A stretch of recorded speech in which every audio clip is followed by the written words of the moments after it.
Та бүхэн амраг ирээ. Өнөөдөр би нэгэн асуудлын талаар эргцүүлэл, бодрол та бүхэнд хүргэмээр байна. Энэ нь манай баг 3 дахь хөрш гэмээр Казахстан улсын хэлж ярьж байгаа зүйл юм байна. За, юу гэж ярьж байна гэж. Возвращаясь к академическим учебникам, которые вы пишете, вы говорите, что в разных странах тоже есть свои академическая база. А может ли быть так, что наша академическая база может отличаться от академической базы соседнего любого государства? За, ингэж та одоо сурах бичиг хийж байгаа гэж. Түүхэн сурах бичиг, академийн сурах бичиг гэж. Тэр нь юу гэхээр энэ хүн ингээд тэр сурах бичгийг биччихээр түүхэн хичээл орохоор энэ хүний номыг одоо юу гэдгийг их сургуулиудад 10 жилийн тийм үү үзэх нь байна. Сурвалжлагч юу гэж асууж байна гэхээр манай улсын одоо мэдлэгийн бааз өөр улсын мэдлэгийн баазаас зөрж бэвэл яах вэ гэж. За. И как вообще в этих случаях? Очень сильно соответствующие госстандарту и очень сильно постсоветские. Во многом в них очень много мифов советских, которые, или даже имперских, которые вот просто по инерции живут в этой сфере. За ингээд нөгөө сурах бичиг бичгээр одоо нэг тийм түүхэн биш заримдаа эзэнт гүрний одоо өнцгөөс харсан жоохон нэг тийм төрөмгийллийг одоо юу гэдгийг зөвтгсөн тийм түүхэн одоо юу гэдгийг зохиолууд байж болдог гэж ярьж байгаа. То есть, поэтому здесь, мне кажется, в этом плане мы не видим такой большой политический момент, но наши учебники, они вот пока, по крайней мере, такие. В других странах может быть по-другому. То есть это, конечно, очень интересно изучать чужие учебники, например, тоже, насколько я знаю, Монголию, там, например, хунну являются предками монголов, хотя мы знаем, что хунны были тюркоязычный народ. За, Монгол улсад хүннүүнэр монголчуудын өвөг дээдс гэж явдаг. Гэтэл бид нэр хүннүүнэр чинь түрк хэлтэй улс байсан гэдгийг мэддэг шүү дээ гэж ярьж байгаа байхгүй юу? Эднэр тэнд одоо юу гэдгийг маш олон жилийн өмнө байсан хүннүүнэр түрк хэлтэй байсан байна гэдгийг одоо юу гэдгийг гадралтсан ч гэдгийг мэдсэн гэх гээд байгаа байхгүй юу? То есть и в других странах тоже могут быть некоторые ненаучные вещи, прописанные в школьных учебниках. У нас Энэ юу гэж ярьж байгаа нөхөр нэ научны гэж байгаа байхгүй юу? Шинжлэх ухааны биш зүйлсийг одоо сурах бичгэндээ бичигдсэн байж магадгүй. Манай улсад тийм юм байхгүй байна гэж ярьж байгаа байхгүй юу? Тий. За тэгэхээр би болохоор энэ Монгол улсын бүтээгдэхүүн хэл шинжлэлийн магистр хүн байхгүй юу? Тэр доктор мохтер авч идэг тийм цаг зав байхгүй. Би одоо юу гэдгийг энэ хилээ ингээд судлаад явахаар одоо юу гэдгийг хүн авахгүй нохоо шинжихгүй юм шиг л одоо юм судлаад байгаа юм шиг байдаг байхгүй юу? За. Тэгэхээр интернет орноо хүннүү хэл гэсэн имийг хайна. Хүннүү хэлний талаар яагаад мэдлэг байд юм гэхээр манай өмнөд хурш одоо юу гэдгийг худалдаа 8 гэрээ хэлцээр хийж явах үедээ зарим нэгэн үгийг ингээд бичиж тэмдэглээд байдаг байхгүй юу? Тэгэхээр хүннүү хэлийн талаар нэлээд мэдлэгтэй манай өмнөд хурш байгаад өмнөд хурш биднийг одоо юу гэдгийг янз бүрийн хэрэг төвгөөс аварч магадгүй байгаа.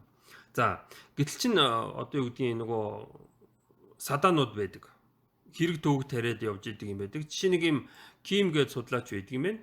Одоо ямар нэгэн доктор, профессор л байх. Энэ одоо юу гэдгийг Хьюнжин Ким гинөө тэ Book of Jim Inter гэж ашиг нэг тиймэрхүү юм. Одоо нэг солонгос хүн л юм. Одоо солонгос хүн бидний хэлийг ингээд одоо судлаад байгаа ч юм уу тэ. Тэгээ хүннүү хэл нь турк Енисийн хэл байсан шиг байна. Гэхдээ мэдээж эзэнт гүрэн нь мульти этник буюу олон улс үндэстнийг хамарсан л байж таараа шүү дээ гэж бичиж байгаа хгүй юу. За, тэгээд энэ жишээ гаргаж байгаа. Жишээ машин дээрээс л эднэр одоо юу гэдгийг хүннүү хэл нь болохоор турк хэл байна гэдгийг мэддэг байхгүй юу. За, энэ жишээлхэд одоо хүннүүгийн одоо юу гэдгийг хаад ноёдынхын цол нь Енисийн байна энэ төр гэж ярьж байгаа хгүй юу. Эсвэл Серби, Монголик буюу одоо эртний одоо монгол хэлнийх байж магадгүй гэж авцсан гэж байгаа байхгүй юу? Эртнийх байгаа тэгээд авцсан ч гэдэг юм. За тэр нь юу юм бэ гэж байгаа.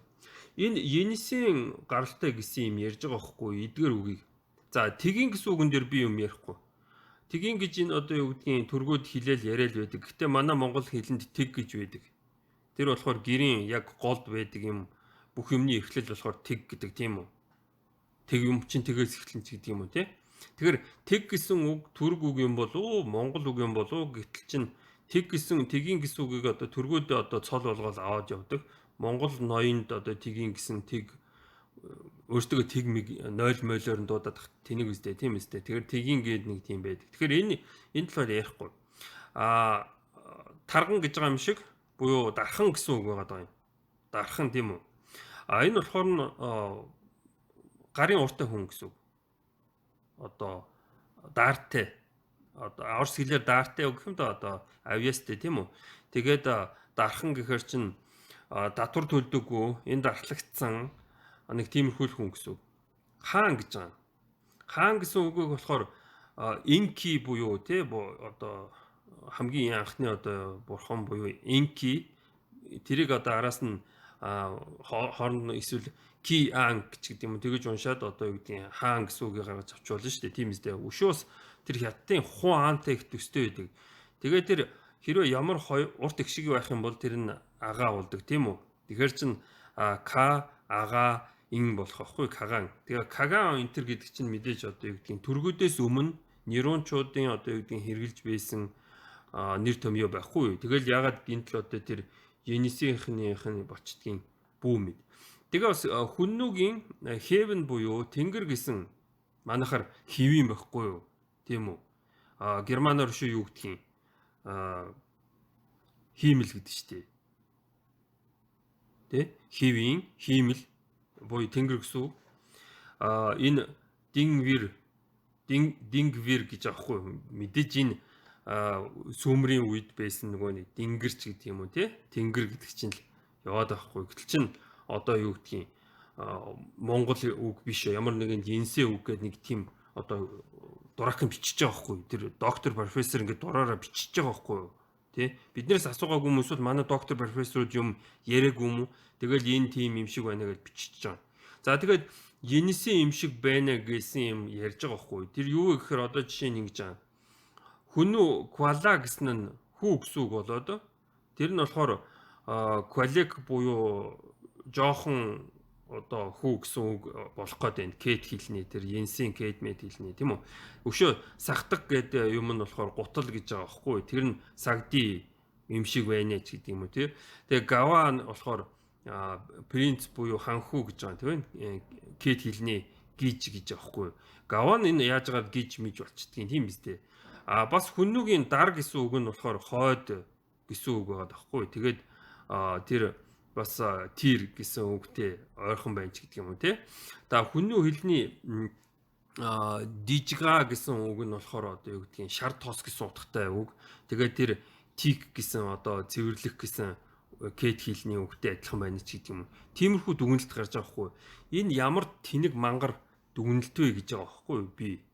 За би монгол хүн би одоо хүннүү хэлээр ярьж байгаа. Тэгэхээр тэр энд одоо юу гэдгийг тэр хан хүү гэсэн үгийг тавьснараа их тус болсон байна л да. Тэгэхээр ква гэдэг нь хүү гэсэн үг болох гэдэг юм. Хэрвээ квала гэвэл хүү болох гэдэг юм. Квала.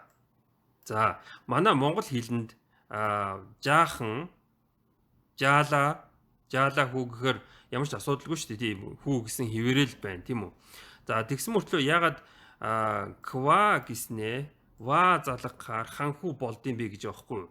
Манай өмнөд хуршид ван гэсэн юм байдаг аахгүй юу. Ван. Тэгэхээр чин гва ван гэдэг нь бага ван аахгүй юу. Ягаад кава буюу араас нь унших юм бол вака гэж байгаа хгүй юу. Япон хэлний вака буюу залуу гэсэн үг манай монгол хэлэнд баг байдгийн. Вака бага баггүй юу.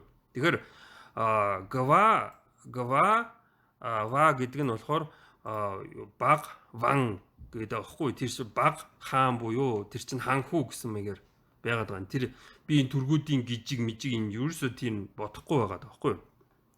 За энэ сак дак гэж байна. Энэ мэдээж кэгэр уншихгүй бид нар хэгэр уншин тийм үү.